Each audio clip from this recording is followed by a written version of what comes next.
लुधियाना के सुनील और उसकी बीवी रीटा एक अच्छे और संपन्न परिवार से ताल्लुक रखते थे।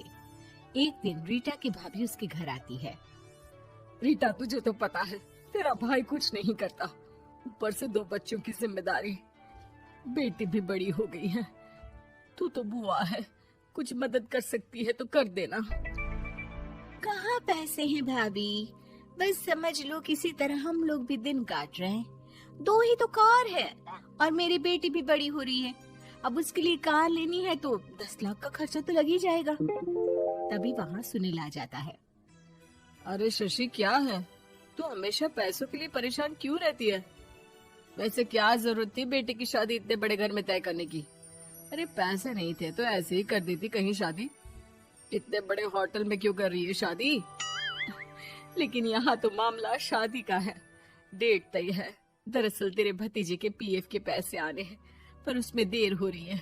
जैसे ही पैसे आ जाएंगे मैं तेरे अकाउंट में डलवा दूंगी। ठीक है, हम लोग सोचकर बताएंगे। तभी वहाँ भतीजा आ जाता है। फूफा जी, आप लोग ही मदद कर सकते हैं, वरना तो कैसे काम होगा समझ में ही नहीं आ रहा। मैं वादा करता हूँ जैसे ही पैसे आ जाएंगे मैं आप लोगों को वापस कर दूंगा।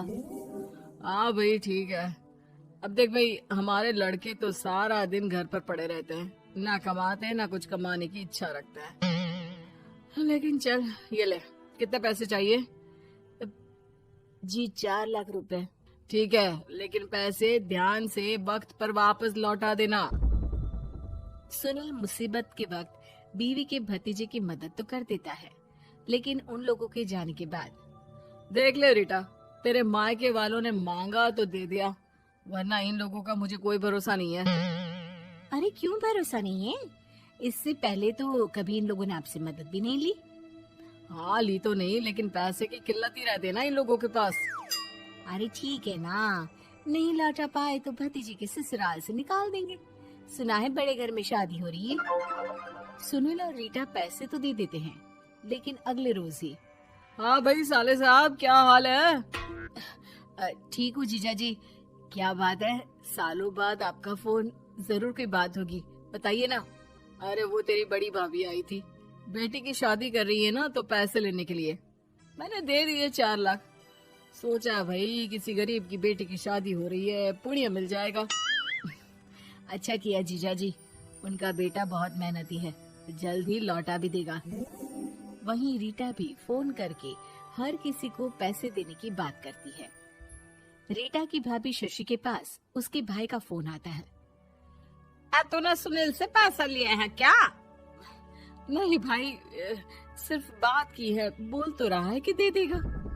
वो लोग मदद करने वालों में से नहीं है, और मदद कर भी दे लेकिन समाज में गा गा कर हालत बुरी कर देते हैं। अब गाने दीजिए ना भाई, मैं क्या कर सकती हूँ, मेरे पास कोई ऑप्शन भी तो नहीं है।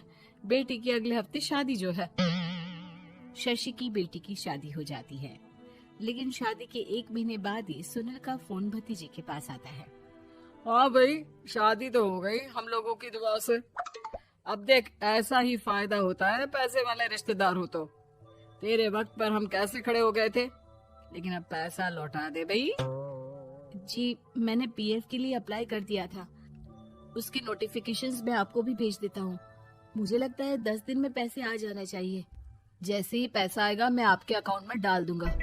और ना जी ना, कोई नोटिफिकेशन नहीं चाहिए, पैसा चाहिए, पैसा।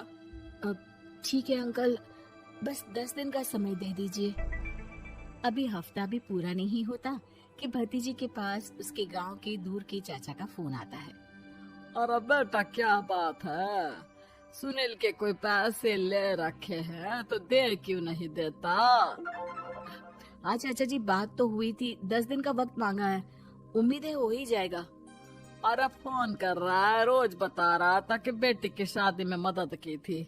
अब क्या है ना, भले ही शादी 10 दिन रोक देते, लेकिन सुनील से मदद नहीं लेनी चाहिए थी। याद है ना, मधु की मदद करके कितना बदनाम कर दिया था उसने पूरे घर को सोसाइटी में। हाँ चाचा जी, मैं भी यही सोच रहा था कि उन लोगों से मदद नहीं लेनी चाहिए थी। कई लोगों के फोन आ चुके हैं। वही रीटा अपनी भाभी को फोन कर देती है। क्या है भाभी, कब पैसे लौटाओगी? पता है ना ये कितना बोल रहे थे, तुम्हारे बोलने पर मैंने पैसे दिए हैं। भाभी अब तो आपके बेटे की कार बेच दो और हम लोगों के पैसे दे दो। अरे लेकिन रीटा, बात तो 3 महीने की हुई थी ना, अभी तो 2 महीने भी नहीं हुए पैसा लिए, थोड़ा तो सब्र करो। नहीं नहीं भाभी, वैसे मेरा बेटा टिक्कू आ रहा है आप लोगों के घर रहने के लिए, उसको अच्छे से खिलाना पिलाना, समझी? भाभी को समझ में नहीं आता कि वो क्या करे। वो बेटे से बात करती है। अरे माँ, इन लोगों से मदद लेकर सच में बहुत बड़ी गलती कर दी। मुझे खुद समझ में नहीं आता कि कैसे इन लोगों के पैसे जल्द से जल्द दे दूं। तभी डोरबेल बजती है और रीटा का बेटा टिक्कू घर में आता है। आओ बेटा, मामी के घर पहली बार आए हो रहने? आप पापा बोल रहे थे कि आप लोग पैसे का ब्याज तो दे नहीं पाओगे, तो तब तक मैं यहीं रह लूं। और हाँ, मैं एसी के बिना नहीं सो पाता। आप लोग अपना देख लेना और पैसे जल्दी लौटा देना, क्योंकि मैं थोड़ा जल्दी जाना चाहता हूँ। रीटा का फोन शशि के पास आता है। भाभी, पैसे कब तक दोगे? बेटे की विदाई के बाद शशि के घर का माहौल बिल्कुल बदल जाता है। वो हर वक्त बेटे से उसके पीएफ के पैसे पूछती, और पीएफ यानी कि सरकारी काम आजकल में पूरा 1 महीना और बीत जाता है। भाभी, मैं और ये अमेरिका जा रहे हैं, घूमने के लिए पैसों की बहुत जरूरत है। रीटा, मैं पूरी कोशिश कर रही हूँ कि जल्द से जल्द पैसे का इंतजाम कर दूं, लेकिन पक्का नहीं बोल सकती। तभी सुनील का फोन भतीजे के पास आता है। देख माना 3 महीने की बात हुई थी पैसे लौटाने के लिए, लेकिन अभी मुझे पैसों की काफी जरूरत है। मैं अमेरिका जा रहा हूँ, तो पैसे मैंने किसी से ब्याज में पकड़ लिए हैं। तू हर महीने 4 लाख का 20,000 ब्याज डाल देना मेरे अकाउंट में। सुनील फोन रख देता है, लेकिन भतीजा काफी परेशान हो जाता है। वो ऑफिस से शाम को घर आता है कि माँ पूछती है, क्या हुआ बेटा? बेटा माँ को सारी बात बता देता है। माँ भगवान के सामने हाथ जोड़कर खड़ी हो जाती है और रोने लगती है कि तभी बेटे का मोबाइल पर मैसेज बजता है। माँ, पीएफ के पैसे आ गए। और वो ऑनलाइन ही सुनील के पैसे वापस कर देता है। भला हो भगवान का।